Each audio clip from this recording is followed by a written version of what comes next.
Hey, what's going on, guys? Kalamazi here. Aberrus is likely less than 24 hours away, depending on when this video goes live. I'm recording it in Florida. I'm likely in Cali whenever you see this, but I wanted to make a video talking about the best talent builds for Demo, Destro, and Aff when Aberrus goes live.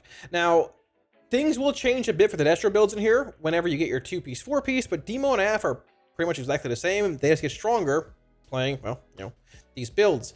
Any weak wards, add-ons, and profiles, links down below. Twitch and Discord, all for free for you guys. At the same time, links to social media up here, Twitter, Patreon. If you want to follow me there or support on Patreon, helps out a ton. And yeah, let's get right into it. Alrighty, so Demonology is going to be the big one here. There's essentially 6 different builds. We're not talking about class tree here. I want the video to be half an hour long. The class tree is universal across everything. The one thing to note here is that Demonology is indeed playing Soul Burn. It is a DPS increase with Nether Portal. It's off the GCD. Consumes a soul shard, instant cast, all that, summons a pet from the portal. Now, putting that aside, there are 6 different builds here. So this is going to be the Reign of Tyranny, Immutable Hatred, single target build. This build is playing Reign of Tyranny, Immutable Hatred, Vile Fiend, you're playing Shadow's Bite over Implosion, no Dreadlash, you're playing Fell Sunder, Demonic Calling, and we're not playing Houndmaster Stratagem. This is hotfix to longer increase damage of Tyrant. This build is going to be essentially your 3rd strongest build in single target. Hatred was nerfed recently, no longer affecting Grimoire Felguard and things, so this build's not too far behind.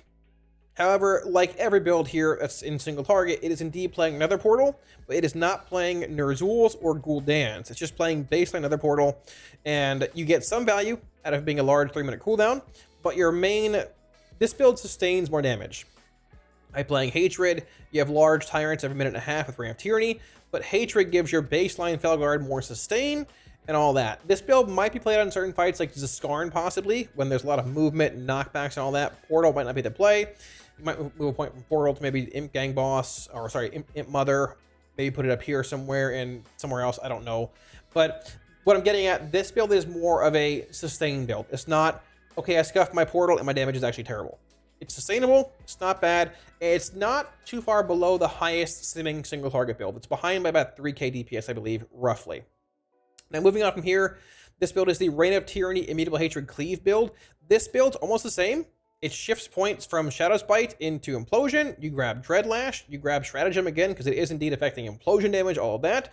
You're still playing Portal, still playing Hatred, still playing Reign of Tyranny, and all of this. If you really don't want Portal, you can put this point over here in Fell Sunder. However, Portal gives you that big stacked cleave single target emphasis. Both builds are fine. This is the general structure you want with Implosion and Dreadlash and Stratagem. No Vile Fiend, no Shadow's Bite, so on and so forth. Moving on to this build here. These 2 builds, Nether Portal Pit Lord single target, Nether Portal Pit Lord Cleave. This build shifts out of Infernal Command, out of Immutable Hatred, puts a point in Tauren, a point in Expendables, and goes full Nether Portal value. This build here is your 2nd highest simming build, playing Imp Gang Boss, Portal, Ner'zhul's, Gul'dan's. This is going to be your huge Clash Trinket, Power Infusion, just destroy everything kind of build when you have all the pieces together. Your Pit Lords crush, your Tyrant crushes. This build sustains very little damage, however, outside CDs. You do basically tank levels of DPS, but when you have CDs, you're the strongest CD-based class in the game. It is exceptionally strong. If you like more of a cleave-based build, still playing Portal with Pit Lord and all that, you can just shift points once again, just like this shift here, into Implosion, into Dreadlash, into Houndmasters from Vile Fiend, shift from Shadow's Bite, and all of that. Now, this build does play full Portal still. If you're playing this build, it's likely a fight where you're getting a lot of stat cleave, possibly like maybe Zakali Assault, maybe like Amalgamation Chamber, or sorry, Forgotten Experiments. Stat cleave with very large single target emphasis. Now this build here, the Nether Portal Pit Lord Sack Souls build, this build here is very similar to the build we're looking at here. This build being number 2 overall in single target DPS, Nether Portal Pit Lord, playing Imp Gang Boss, all that. This build right here being the highest. You shift 2 points into Imp Gang Boss and put them in Fell Covenant. You don't play in Tauren, you don't play Expendables, you play 2 points in Sack Souls. This build will sustain more damage from Sack Souls and all that. It also has the burst elements of Nether Portal, Pit Lord, Ner'zhul's, Gul'dan's, Reign of Tyranny, all that stuff. However, this build's very tedious to play. If Fell Covenant falls, your damage falls considerably. Pets, if you have to move a lot, Sack Souls loses value. all the above, and you really can't build a cleave build with this spec either, because you want Imp Gang Boss and cleave builds. You want Implosion and Imp Gang builds. But Shadow's Bite adds more value to this build, because you're playing Sack Souls, you're playing Fel Covenant, and all the above.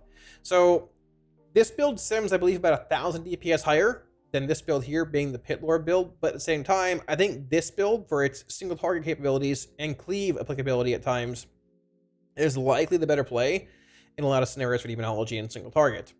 The last build here being the M+ Guillotine build. You can play Grand Warlock's design here as well if you want over Tyranny, it's fine. This build being a cleave build, no portal. You're playing Guillotine over Hatred, most likely.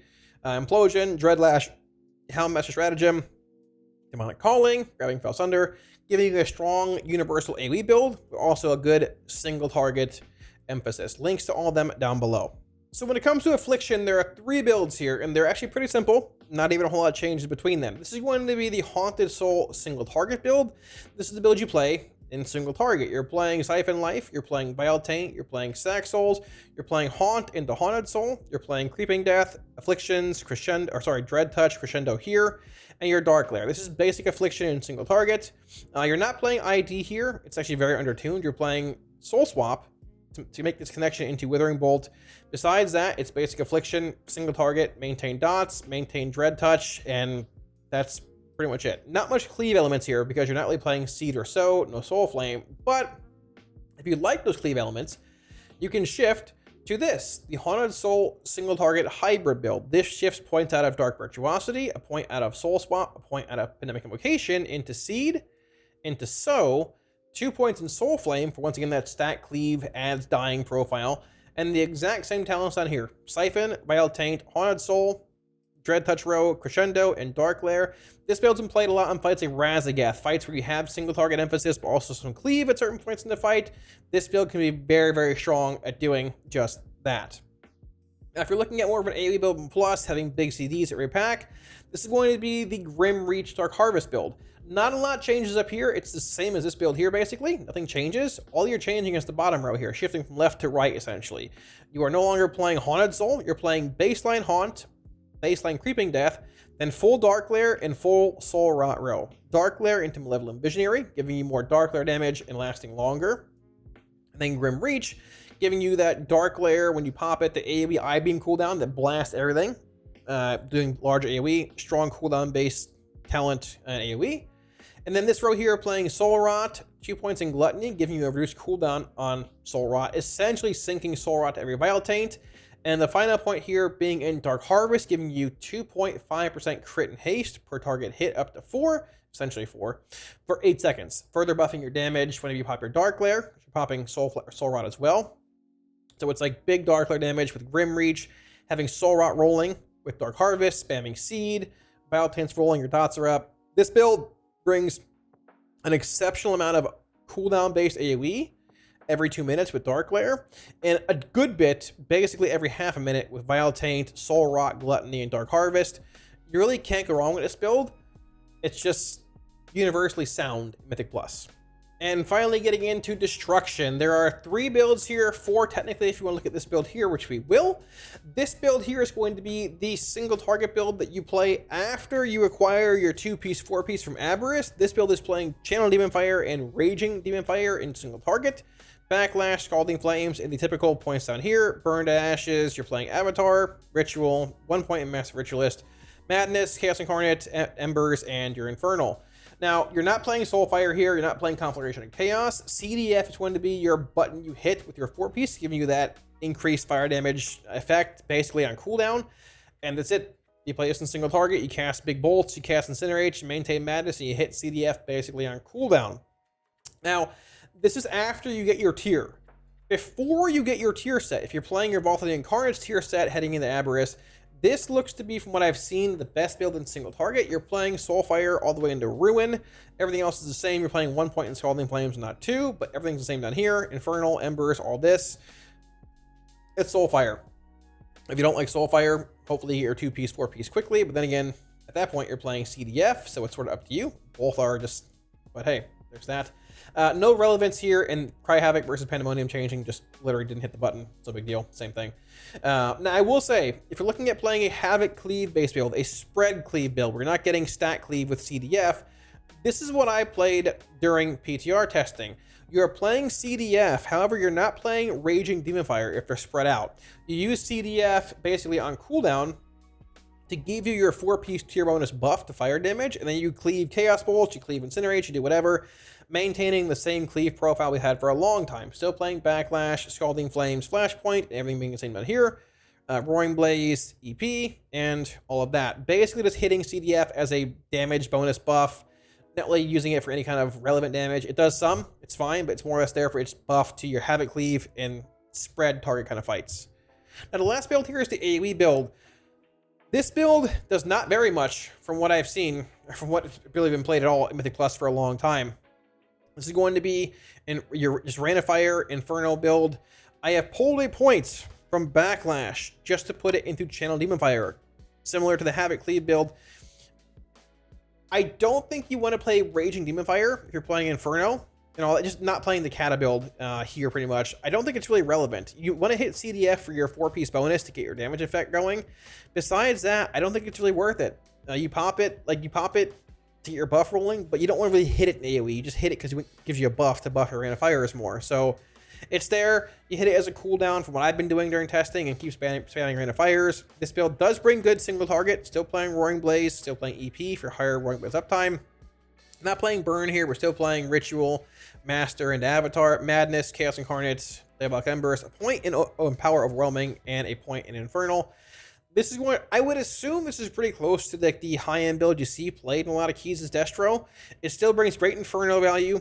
You are playing CDF, which is a bit frustrating at times when you're spamming a million Rain of Fires and AoE, but it is what it is. All you're losing here is Backlash, and from what I've seen in Sims, this looks to be the best option over losing Power Overwhelming, but we'll see where it goes. These builds of Destro, the Havoc Cleave build and AoE build, could change. There might be some that play RDF. Not really sure, it's hard to test, but we will see what the future holds. And once again, links to all of them down below. So thanks for watching, guys. That should wrap it up. Hopefully answer the questions you might have had about, well, I guess just all the Warlock talents heading into patch 10.1, really Aberrus releasing. Now, I know I talked about these builds in the guides that came out a lot over the past week or so, but I feel like having a good general reference point video for everybody to go off of is likely the best move for all these. So, yeah, here it is. Links to all the builds down below. If they do indeed change, I'll try and update it somewhere on the website, or I guess somewhere in some form of different video, but these look to be the best builds heading into Aberrus Week 1. Well, I mean, for the most part, Destro varies based on having your tier set or not, but hey, both the builds are also there. So, like always, we can work add-ons and profiles, links to Twitch and Discord down below. We're all for free for you guys. As always as well, I want to give a huge shout out to my patrons for in the video, guys. We're all supporting Patreon. Thank you a million times. I really appreciate it. If you're looking at supporting on Patreon, should be linked up here, as well as down below in the video description. I believe day 1 and 2 of Aberrus, you're going to see a lot of Destro play. More than people thought, and it will depend on if Warlocks get their class trinket in high-end guilds, if Demo becomes the play, or if you're playing more Destro. Demo's profile is very good in this raid, but at the same time, not having your class trinket hurts Demo a good bit. It's still very, very strong. If you can acquire all the pieces to make Demo insane, it's insane. If you can't, it's still solid, but Destro's damage is very good too. It can't move very well, but you can sort of leverage that from time to time, and I mean, it's one of the highest stimmy specs in the game still, even with a weird 2-piece, 4-piece. So thanks for watching, guys. If you liked the video, hit the like and sub buttons below. It helps out a ton, and I'll catch you all again soon on stream. Peace.